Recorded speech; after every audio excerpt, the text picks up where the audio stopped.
Bonjour à tous, bienvenue dans la dernière partie de cette vidéo Revit. Donc partie pour réaliser un petit bâtiment sur Revit. Pensez à vous abonner avant qu'on aille plus loin à la chaîne et à activer les notifications, donc ça c'est important pour ne rien louper. Si vous n'avez pas vu les deux premières parties, je vous mets le lien déjà vers la première partie.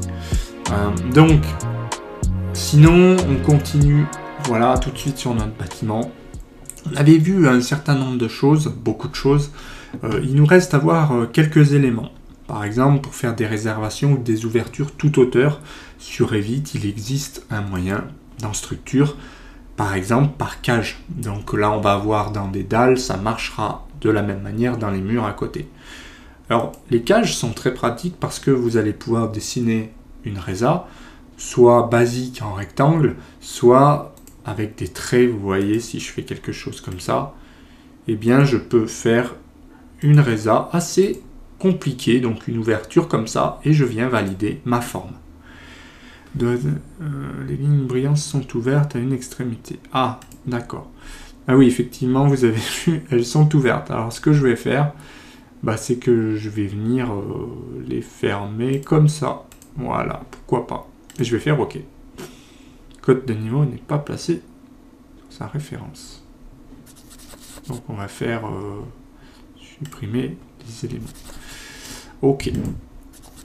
Donc là, je vais quand même vérifier qu'il y ait que ça fonctionne. Donc voilà. J'ai réussi à faire une forme assez complexe. Voilà, pour l'exemple, ça va bien. Sinon, vous faites un rectangle. Donc là, l'avantage, c'est quand vous cliquez, ici, on voit qu'il a fait, on voit la forme en fait, c'est complexe, mais on peut attraper ça et dire que c'est ouvert jusqu'en bas. Donc je fais, donc là, je sais pas, il n'est pas très content là. Donc ce qu'on va faire, on va le refaire directement parce qu'il y a quelque chose qu'il n'a pas apprécié, je pense. On va faire quelque chose de plus simple. Voilà, donc je me remets là. Et ce que je vais faire, je vais me remettre dans structure, dans cage, et je vais faire juste un rectangle. Ça ira plus vite. Je vais faire comme ça. Et je me mets volontairement là où il y a ma coupe. OK. Donc là, ça marche. Je n'ai pas eu de message d'erreur, donc c'est mieux. Et si je retourne sur la coupe, on va voir que de la même manière, j'ai une ouverture, donc là, beaucoup plus simple, donc ça marche bien. Et cette coupe, cette cage, je peux la faire couper plusieurs murs, plusieurs dalles, pardon. Et pareil ici, vous voyez, je peux couper jusqu'à une certaine hauteur, par exemple la toiture, ou alors je m'arrête plutôt ici pour pas couper quoi. Voilà. Donc vous voyez, très facilement, on coupe ce qu'on veut. Et si on va sur la 3D, on va voir ici notre bâtiment qui est coupé de part et d'autre. Voilà, donc là c'est coupé de part en part. Par contre, si je clique dessus, il faut juste que je chope le bon point. Eh bien, je peux remonter tout ça. Et cette fois-ci, je ne coupe plus en bas. Je coupe seulement en haut. Voilà. Donc, vous voyez, ça va très, très vite. Et ça, c'est vraiment très, très pratique. Donc, ça, c'était la première astuce. La deuxième astuce, c'est de pouvoir faire des... Si je me remets en R+1, de pouvoir coter les élévations, par exemple, de cette coupe. Eh bien, avec, à noter les codes d'élévation, vous allez pouvoir indiquer ce que vous voulez. Alors bien sûr là sur les références ça apparaît déjà le plus 3 mètres, donc bon ça n'amène rien, mais supposons qu'on veuille coter le linteau ici ou l'allège, eh bien vous voyez je peux tout à fait le faire. Je peux rajouter des cotes aussi sous dalle, ici, donc très facilement vous voyez j'ai créé des cotes d'élévation.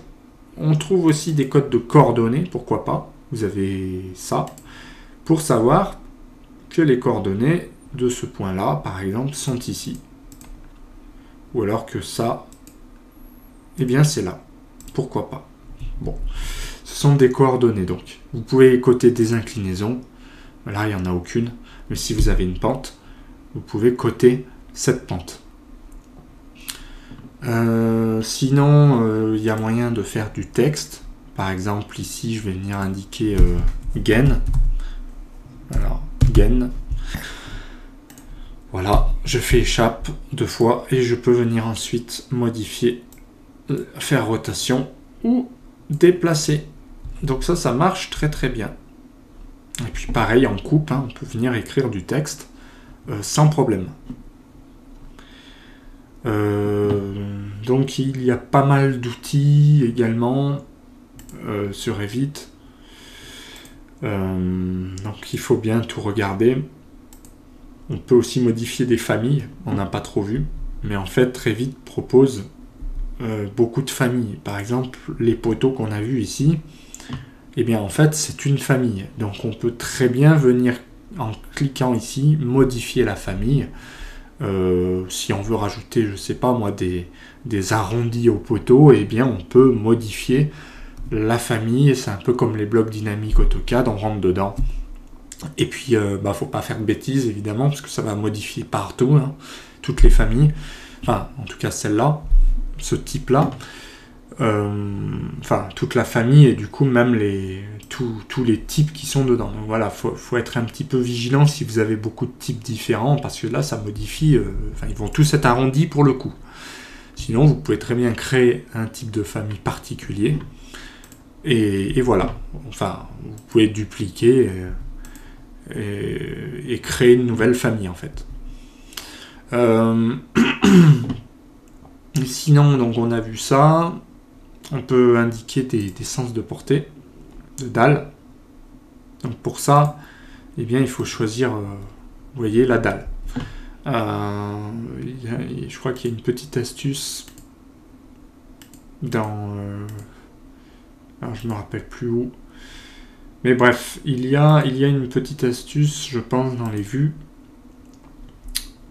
Oui, où on peut afficher ce qu'on veut. On peut par exemple visibilité. Non, c'est plutôt. Non, gérer. Paramètres. Enfin bref, il y a un endroit. On peut indiquer les styles d'objets, ce qu'on veut afficher. Enfin, c'est aussi dans les paramètres du projet, on va trouver des choses qui permettent en fait de pouvoir choisir. Donc je me rappelle plus où c'est ici. Mais voilà, on peut faire différentes choses, vous voyez. Par exemple, indiquer des sens de portée, mais pour cela, il faut bien pouvoir rattraper les bons paramètres. C'est sûr que si c'est un mur, eh bien, ça ne fonctionne pas. Il faut que ce soit une dalle, là, pour indiquer une portée de dalle, évidemment. Donc, vous voyez, ça, c'est assez pratique. Donc, si je suis au rez-de-chaussée, je peux très bien dire qu'ici, eh bien, le sens de portée est plutôt dans l'autre sens. Voilà. Et du coup, avec Tab, je crois que je peux changer. Ah non, pas ici. Voilà, donc il y a un paramètre où on peut afficher que les contours de dalle, si ça pourra vous aider. Donc je ferai d'autres vidéos de toute façon là-dessus au fur et à mesure que de l'avancement. Mais voilà, pour ce tutoriel, on a vu un peu les vues pour créer des coupes. On peut créer aussi des repères. Alors, il y a plusieurs types de repères. Parce qu'après, il vous propose, si par exemple je fais un détail là-dessus. Voilà, il va créer un détail. Et donc ça, c'est intéressant parce que ce détail, vous allez pouvoir l'utiliser à plusieurs endroits. Par exemple, si vous voulez détailler ici, plutôt que coter 10 fois la même chose, si vous avez 10 fois la même chose, vous faites un détail, vous allez dedans. Là, vous cotez tout, vous mettez du texte et vous n'aurez pas besoin de le détailler partout. Ça, c'est l'intérêt de l'option détail. Voilà. Donc, c'est ce qu'on appelle le repère. La vue 3D, eh bien voilà, c'est pour basculer en 3D, hein, tout simplement. Alors, petite astuce, si vous voulez créer une nouvelle 3D, il faut bien penser à renommer celle-là, puisque là j'ai une 3D existante. Donc ce que je vais faire, c'est que je vais faire clic droit, je vais renommer. Voilà, je vais renommer cette 3D. Donc ça, c'est important de la renommer avant de pouvoir créer une nouvelle 3D en cliquant sur le bouton en fait.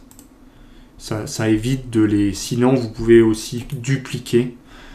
Si vous voulez pas vous embêter, le plus simple c'est de la renommer d'abord et de recliquer sur le bouton, puisque du coup il va vous rebalancer une 3D de départ où vous pourrez avoir tout votre projet. Donc c'est plus judicieux de faire comme cela plutôt qu'à avoir, par exemple là vous voyez ça je veux le garder, bah du coup si je duplique bah, je serai obligé de virer tout ça, enfin ça va me faire des manips en trop quoi.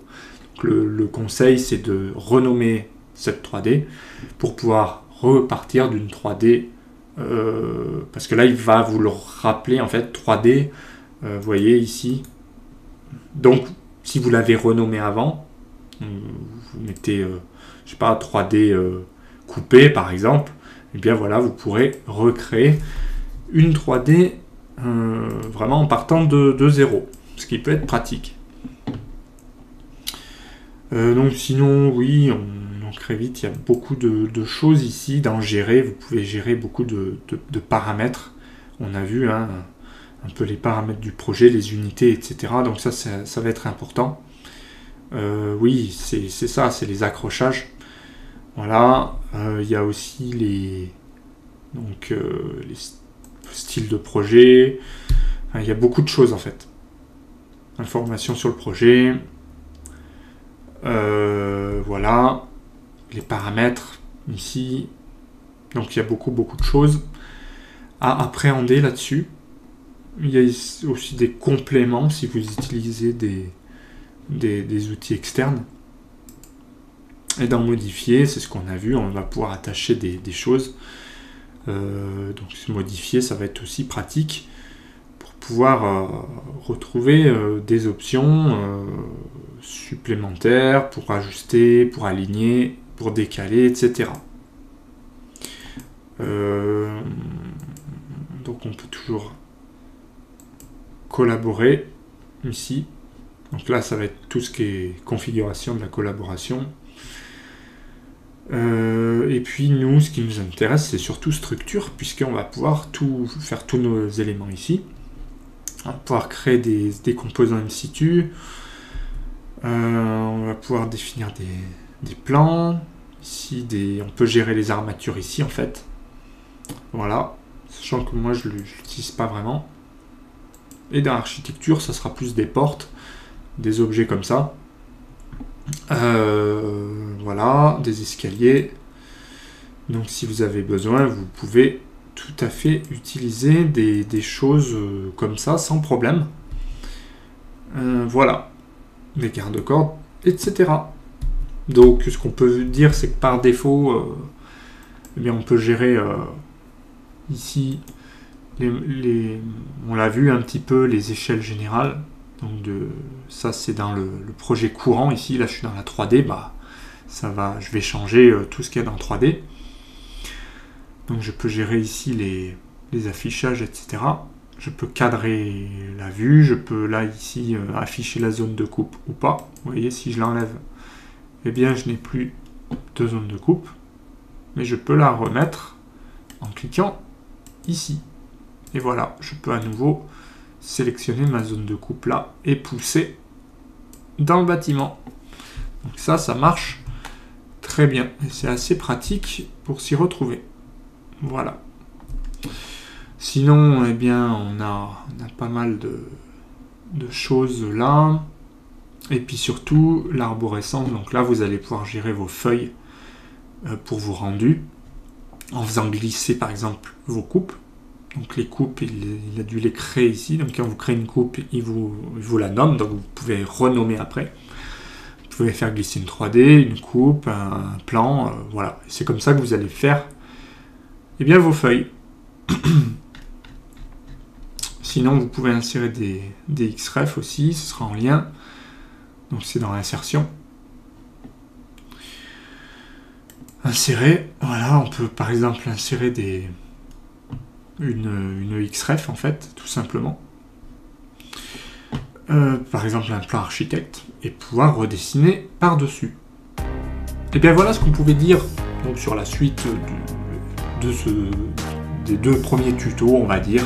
Donc j'espère que ces tutos vous ont un peu aiguillé. Si c'est le cas, pensez à mettre un petit pouce bleu, pensez à vous abonner à la chaîne ça c'est important, et activer les notifications parce qu'il y a énormément de tutoriels, beaucoup sur AutoCAD, ADFR, ADCoff, GStarCAD, Revit et bien d'autres. Donc je vous laisse découvrir toutes les playlists. Voilà, sachant qu'on va se concentrer, donc petit à petit je pense qu'il y aura beaucoup de vidéos qui vont arriver sur Revit. Voilà, donc en tout cas pensez à commenter aussi et à réagir, c'est important pour demander ce qui vous bloque, et n'hésitez pas à demander vos tutos, je serai ravi de regarder et de les faire pour vous. Voilà, ben moi je vous dis à bientôt en vidéo.